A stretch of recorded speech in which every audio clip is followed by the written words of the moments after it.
გამარჯობათ. ეხლა გასწავლით, გაჩვენებთ, ეს არის სამზარეულოს კუთხე და როგორ მონტაჟდება კუთხის მექანიზმი. გვაქვს მოცემული ეს მექანიზმი კონკრეტული, მოდი ეს ნახაზი ვაჩვენოთ. აი ეს მექანიზმი უნდა ჩავსვათ კუთხეში და ვნახოთ ეხლა როგორ გამოგვივა. რო გავიმარტივოთ ცხოვრება. მოდი აი ამ კარებს მოხსნი და მერე ჩავსვა, როცა მექანიზმი ჩაჯდება. საკმაოდ ძიმია ეს მექანიზმი. მოიცა. აი ესე უნდა შევიტანოთ შიგნით. და აქ ეხლა მე უკვე გამზადებული მაქვს და ვნახოთ ეხლა რამდენზე გვაძლევს საშუალებას თაროები, რომ რამ ხელაზე უნდა შევწყვეტ. ნუ იდეაში რა უნდა გავითვალისწინოთ? აი ეს კარები უნდა იყოს 45 გრადუსი, თორე სხვა შემთხვევაში ვერ იმუშავებს მექანიზმი.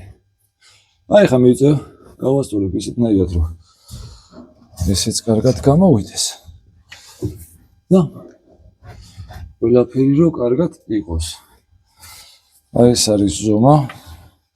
ჩემ მეგობარს დაყენებული ქონდა, მაგრამ აშკარად არასწორად ქონდა დაყენებული. იმიტომ რომ ეს ძველი გადახრე და რაღაც არ ემთხვევა.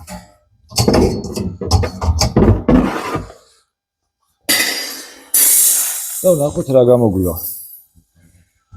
ნუ ასევე რას გეტყვით, რომ ჩვენი გვერდი გამოიწერეთ, რომ ესეთი ვიდეოები, საინტერესო ვიდეოები დაიდება ხოლმე ჩვენს არხზე და ნახავთ და იმედია რაღაცაში გამოგადგებათ რა.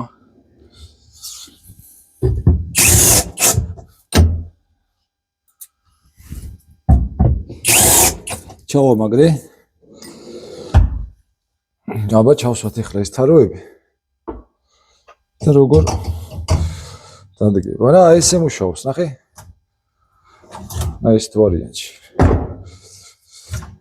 აი ეს რო გამოდის, მე გვერდზე მოვწევთ. აი ამ თაროს უკვე შიგნით ჩავსვათ.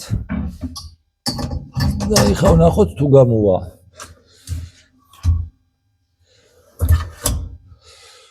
აი ესეთი სიტუაცია გვაქვს აქ. ნუ კიდე რა შემიძლია გაჩვენოთ ეხლა? ეს არის ეს კუთხის მექანიზმი. ასევე აქ ეხლა დამონტაჟებული გვაქვს ჩვენ უჩინარი სალასკებზე მექანიზმი. ნახე, მოდი ეს ქვებიდან ვაჩვენოთ როგორ გამოდის ეს უჯრა რა. აი აქ აქვს აი ეს პლასმასები, ამას რომ მოვუწევთ ორივეს, გამოვქაჩავთ წინ და ამოვა რა. ეს არის ძირიც ლამინატისას სჭირდება ამას. და რა უნდა გავითვალისწინოთ, ესე იგი, ეს გვერდის სიმაღლე ამასთან შედარებით 3 სანტიმეტრია ხოლმე განსხვავება. მერე ლამინატი რო დაედება, აქ გვჭება უკვე ადგილი, რომ მექანიზმი ჩაჯდეს და მექანიზმა იმუშაოს. და ამ კონკრეტულ მექანიზმს სიგანეში 1 სანტიმეტრი და 3 მილიმეტრი სჭირდება მანძილი, რომ გაიმართოს თვითონ მექანიზმი. და ესე მარტივად ძდება წყალ და ჩაჯდა. ეგ არის. სხვა ახლა დღევანდელი ჩემი ვიდეოს აზრი ეს იყო, რომ ეს კუთხის მექანიზმი მეჩვენებინა, ეს უჩინარი სალასკა ეგრეთ წოდებული მეჩვენებინა, გაჩვენეთ და კიდევ ბევრ საინტერესო ვიდეოს დავდებ და გაჩვენეთ ჩემ არხზე. ამიტომ გამოიწერეთ, გვადევნეთ თვალყური. სულ ეს არის რა.